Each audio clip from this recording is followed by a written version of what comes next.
Fala galera, belezinha? Eu sou o Fábio e eu tô de volta depois de mostrar pra vocês um pouco melhor, da grande rivalidade colombiana entre dois dos maiores campeões do nosso país vizinho. Deportivo Cali de um lado e Millonarios do outro, que formam juntos o Clássico Añejo ou Clássico Vintage, que se você quiser saber um pouco mais é só clicar aqui em cima nos cards, afinal essa é a série dos clássicos pelo mundo, que volta hoje com um capítulo bem diferente, de outra modalidade, meio que especial aí pra comemorar o episódio 200 dessa série, e que se vocês gostarem pode acabar virando um tanto quanto frequente aqui no canal.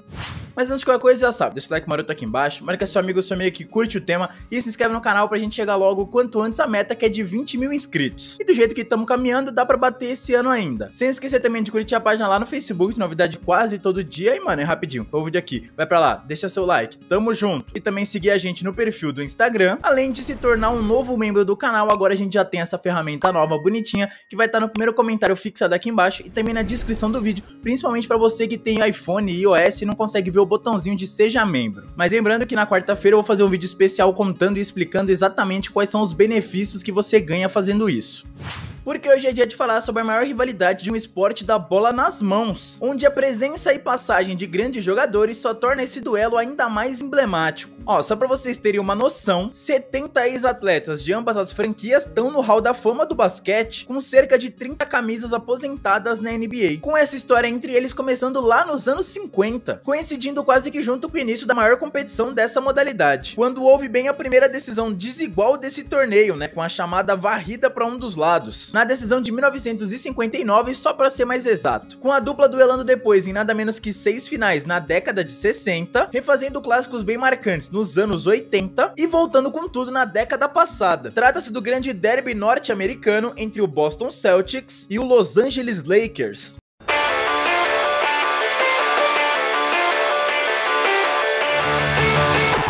Bom, o duelo especial de hoje já decidiu o título da maior liga de basquete do mundo, a NBA, em nada menos que 12 oportunidades. Um recorde que ainda não tá nem perto de ser batido. O embate entre Warriors e Cavs até fez história, conseguindo decidir o título em 4 edições consecutivas, mas em números gerais não tem nem como competir com o recorde do clássico de hoje, que tem de um lado a franquia do Boston Celtics, fundada em 1946, e de outro a do Los Angeles Lakers, que veio um aninho depois, em 1947, mas com o nome de Minneapolis, mudando pro atual somente em 1960, justamente após a primeira decisão da história dessa rivalidade, que foi um tanto quanto desigual, mesmo com históricos completamente diferentes das duas equipes, já que enquanto o então Minneapolis Lakers possuía 5 taças da NBA, o time de Massachusetts tinha só um, conquistado em 1957, 2 temporadas antes dessa grande final vencida pelo Alviverde, ou Verde e Prata, depende como vocês consideram aí, que foi, por 4-0 na série geral, sendo considerada a primeira grande surra ou a primeira varrida da história da competição, e que serviu de começo para uma sequência avassaladora, já que entre 57 e 69 os Celtics disputaram nada menos que 12 finais de NBA, perdendo apenas uma em 58 e ficando ausente de só uma final em 67, sendo que desses 11 títulos conquistados, 7 foram em cima dos Lakers, que agora já estavam sediados em Los Angeles, e até por isso de início não houve uma grande rivalidade, só dava um lado.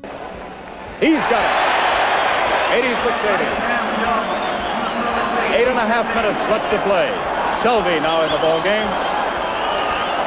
Replacing Huntley. Cousy almost stealing it. Recovered by Selvey. Keeping him outside. Now LaRusso. Now Baylor with Lesketov on him. Baylor again. Baylor shooting. Baylor hitting. Mas a disputa entre Bill Russell e Will Chamberlain era tida como a maior rivalidade entre jogadores da NBA, onde enquanto o pivô dos Celtics colecionou títulos e marcas coletivas, Chamberlain acumulou marcas estatísticas individuais e que perduram até hoje, como 50 pontos de média em uma temporada e 100 pontos em uma mesma partida. Mas falando das franquias em si, a rivalidade nesse começo foi bem desigual e deu uma leve esfriada, principalmente nos anos 70, quando as duas não se encontraram em nenhuma decisão, apesar de continuarem levantando taças, com o Lakers ficando com a de 72 e o Boston com as de 74 e 76. Até que, se aproveitando de uma brecha nas regras, Red Auerbach, não sei nem se é assim que se pronuncia, mas ele era o general manager do Celtics e o grande mentor daquele time multicampeão das décadas passadas, garantiu a escolha de um jovem de Indiana no draft, um tal de Larry Bird. E olha que ele nem precisou fazer muito para já cair nas graças de todos por lá. O fato de ser branco e da classe trabalhadora já fez com que os torcedores do Celtics naquela época se identificassem com ele, De acordo com Bill Russell, o principal nome daqueles primeiros 11 títulos da franquia, em entrevista ao documentário da série 30x30 que passou na ESPN, a questão do racismo era muito forte na franquia e ficou ainda mais evidente com a relação da torcida, já que mesmo campeão, o Boston Garden nunca estava cheio, enquanto o time da NHL, sem negros e sem muitas conquistas, tinha a casa lotada. Ao mesmo tempo, na costa oeste do país, os Lakers também ganhavam um reforço de respeito e de peso, né, pegando no draft de 79, ninguém menos que Earvin Magic Johnson. Com isso, Boston e Los Angeles não tinham apenas duas das maiores promessas do basquete naquela época, mas também dois armadores que tinham um histórico de rivalidade, já que um pouco antes, na final da NCAA de 79 mesmo, o Michigan State de Magic venceu o Indiana State do Larry Bird. Mas agora, voltando a falar da NBA, os dois deram resultado bem rapidamente, com Johnson levando os Lakers ao título de 1980, logo em sua temporada de estreia, enquanto que Bird respondeu com os Celtics com a taça de 81, sendo que nos 2 anos seguintes os Lakers voltariam à finalíssima, vencendo uma e perdendo a outra, até que em 84 a longa espera de nada menos que 15 anos enfim terminou, e o grande clássico entre Celtic e Lakers voltou à decisão da NBA. Mas sobre isso e também a final de 85, que foi novamente entre as duas franquias, eu vou falar melhor daqui a pouco, já que ambas foram muito marcantes e serviram para virar a chave da relação entre eles, não entre Bird e Magic, que eram amigos fora das quadras, mas entre as franquias, as torcidas, com a década de 80 sendo considerada a de ouro desse derby, que em 87 voltou a decidir as coisas na NBA, e com mais uma conquista da equipe de Los Angeles, que repetiu os 4-2 do título anterior na série geral. Saves it from Magic Johnson and a brilliant play by James Worthy.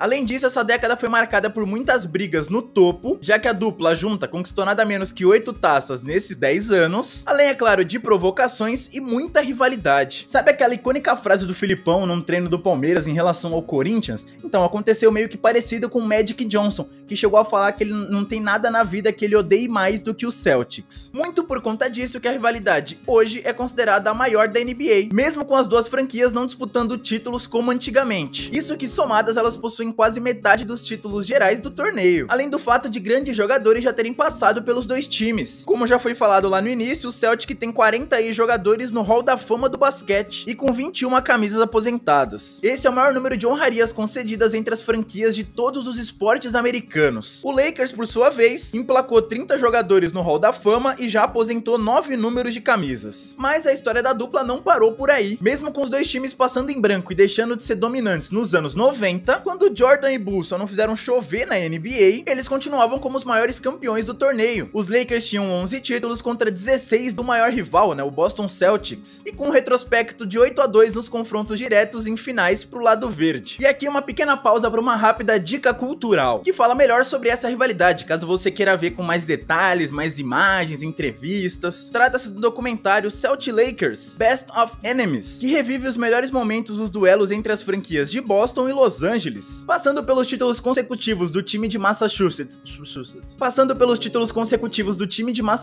lá na década de 50 e 60, até os grandes embates de Larry Bird e Magic Johnson nos anos 80, e também a história que eu vou começar a falar melhor a partir de agora, que foi da década passada. Afinal, a maior rivalidade da NBA precisava de um documentário próprio, né? E aqui, sem propaganda mesmo, você pode assistir esse documentário e outros filmes também de basquete no aplicativo da ESPN. Depois disso, já nos anos 2000, o mundo viu explodir uma dupla que faria história na franquia de Los Angeles, formada por nada menos que Shaquille O'Neal e Kobe Bryant, brilhando dentro e fora de solo norte-americano, e comandada pelo técnico que já havia sido multicampeão, como já citado, o Bulls de Jordan, ele mesmo, Phil Jackson, que ainda ganhou 3 títulos seguidos entre 2000 e 2002. O Celtic só foi voltar a ter um time competitivo e forte em 2008, quando foi campeão, no mesmo ano em que fez trocas que levaram Kevin Garnett e Ray Allen para jogar ao lado de Paul Pierce, conquistando o título justamente sobre o Lakers de Bryant e Paul Gasol, ainda liderados por Phil Jackson, técnico dono de 11 anéis de campeão como treinador. The greatest single season history is number 17, soon to be raised to the rafters.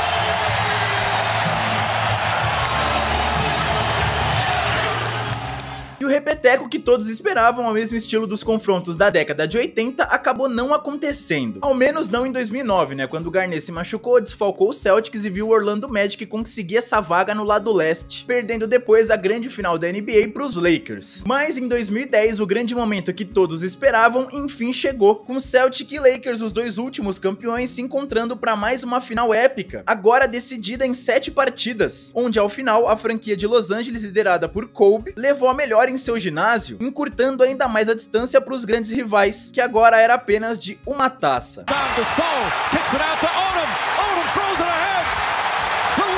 Repeat back-to-back titles. The LA Lakers, the 2010 NBA champions.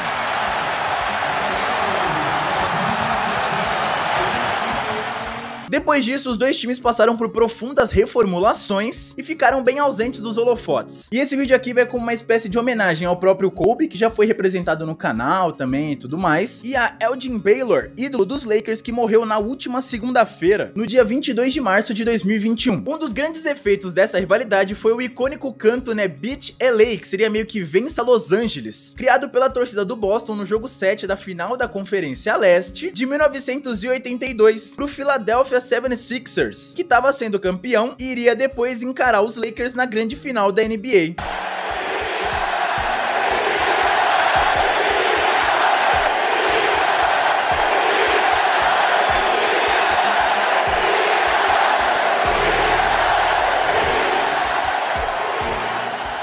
Mas enfim, muitos anos depois disso, né, em janeiro de 2011, o atacante do Boston, Kevin Garnett, junto com a empresa de calçados Anta, lançou o Beat LA, um sapato verde que apresentava na lingueta os números 152 a 120, que na época era o histórico de confrontos entre as duas franquias. E naquele jogo o Boston venceu por nada menos que 109 a 96. Mas é aquele famoso ditado, né, quem ri por último, já que o campeão mais recente dessa dupla aí foi o próprio Lakers, já sob a batuta de LeBron James, faturando sua 17ª taça na história da NBA e igualando tudo com os Celtics nesse quesito, e ainda vivendo o melhor momento atualmente, né, podendo até conquistar mais títulos. E é por isso que agora eu quero saber de você, quando que a franquia de Boston vai voltar a uma final de conferência, já que a última vez foi lá em 2010, quando venceu e foi decidir o título, e por falar em decidir, quando é que esse clássico vai definir o campeão, né, do maior torneio de basquete do mundo? Bom, é só deixar sua resposta aqui nos comentários.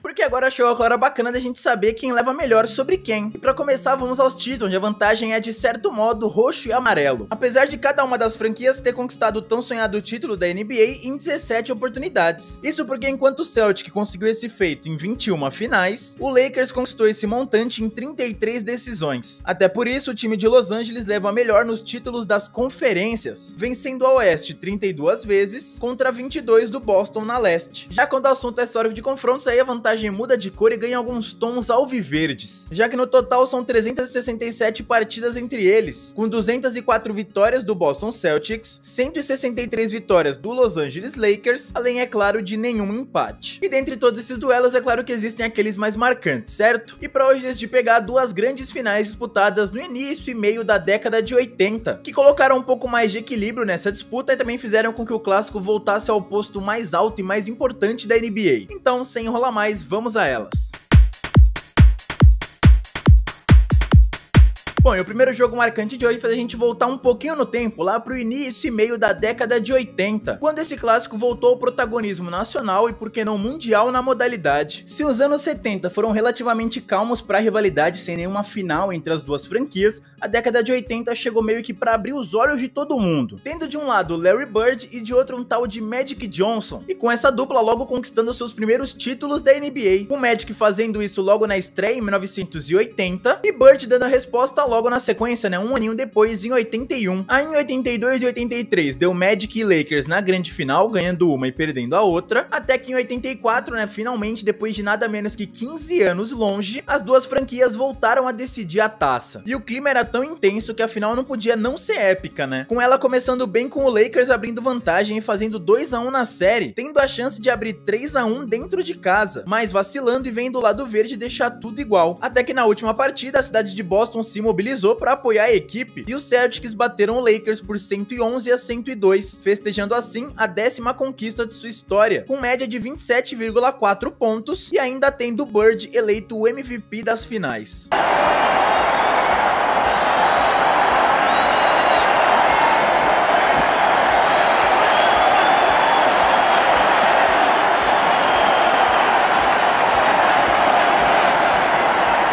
Boston Celtics are the NBA World Champions in a grueling 7-game series with the Los Angeles. Com isso, pela 8ª vez, esse clássico decidia um título da NBA. E sim, pela 8ª vez, o Boston saía com a taça. Bom, a chance do troco pelo lado da franquia de Los Angeles não demorou a chegar, vindo logo na temporada seguinte, em 1985, e bem quando a rivalidade vivia o seu auge, né, cheia de provocações. Mas agora com o Lakers tendo um pensamento um pouco diferente, né, o de provar que eles não eram mole em finais, e principalmente diante do Boston Celtics, bem o time que meio que espalhou esses boatos. Mas com elencos bem semelhantes aos da última final, o que se viu no primeiro jogo da decisão de 85 foi meio que um filme repetido, com um baile da franquia de Boston que chegou a vencer por 148 a 114, sendo essa uma verdadeira surra, assim como tinha sido lá em 59. E principalmente para um dos jogadores mais importantes dos Lakers, né, o Kareem Abdul-Jabbar, que foi extremamente criticado pela sua atuação nesse duelo, e o pessoal já começou a meio que indicar que ele estava prestes a encerrar a carreira. Mas né, pra que cutucar a fera? Logo no jogo seguinte ele acabou com o rival em pleno Boston Garden e chegou a falar que era muito bom que eles soubessem que ele não estava morto. Depois a série seguiu equilibrada e chegou ao jogo 6, de novo em Boston, com vantagem de 3 a 2 para os Lakers. Ou seja, mais uma vitória na casa do rival e todo aquele peso dos 8 vice-campeonatos enfim cairia. E ela veio, menos sofrida, menos física, com os Lakers enfim quebrando o tabu. How much he's been hurt and how it's affected him. And you know the first thing will be out of his mouth in the locker room to the press, I played terrible. No alibi. Never use the injuries as an excuse. The Lakers are winning it. 3 in 6 years. LA comes to Boston and wins the world title.